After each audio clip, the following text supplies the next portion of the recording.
तो दोस्तों, स्वागत है आपका हमारा विज्ञान चैनल पर।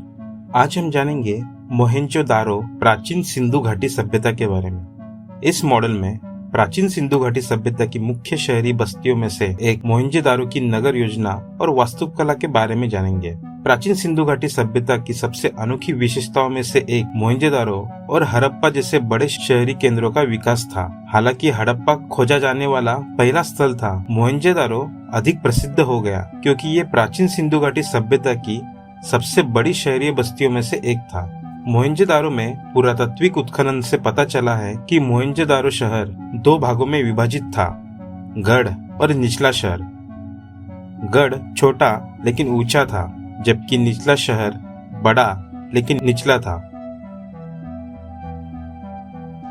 पुरातत्वविदों का मानना है कि गढ़ में ग्रेट पाथ और वेयर हाउस जैसी कुछ महत्वपूर्ण संरचनाएं शामिल थी, जबकि निचले शहर में घर और कार्यशालाएं शामिल थी।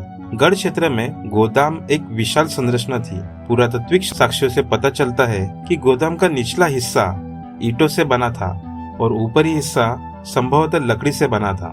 गढ़ क्षेत्र में महान पथ एक बड़ा आयताकार टैंक था, जिसके बारे में पुरातत्वविदों का मानना है कि ये विशेष अनुष्ठान भागों के लिए था। टैंक एक आंगन के अंदर स्थित था और चारों तरफ से गलियारे से घिरा हुआ था। टैंक को जल रोधक बनाने के लिए इसमें जिप्सम की मोटर लगाई गई थी। टैंक तक जाने के लिए दो सीढ़ीदार रास्ते थे, एक उत्तर से और दूसरा दक्षिण से। टैंक में एक तरफ ईंटें और एक बड़ी नाली थी।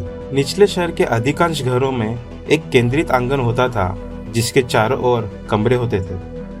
आंगन का उपयोग संभवतः गर्मियों के दौरान खाना पकाने और बुनाई जैसी गतिविधियों के लिए किया जाता था।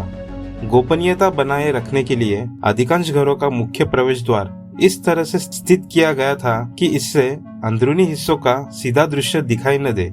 इसके अलावा घरों के जमीनी स्तर के दीवारों में कोई खिड़कियां मौजूद नहीं थी।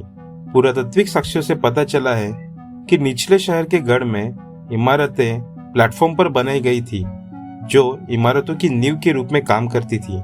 ये प्लेटफॉर्म मिट्टी की ईंटों से बनाई गई थी, जिन्हें या तो धूप में सुखाया गया था या पकाया गया था और मानक आकार के होते थे। प्रत्येक ईंट की लंबाई ईंट की ऊंचाई से 4 गुना और चौड़ाई ईंट की ऊंचाई से 2 गुना थी।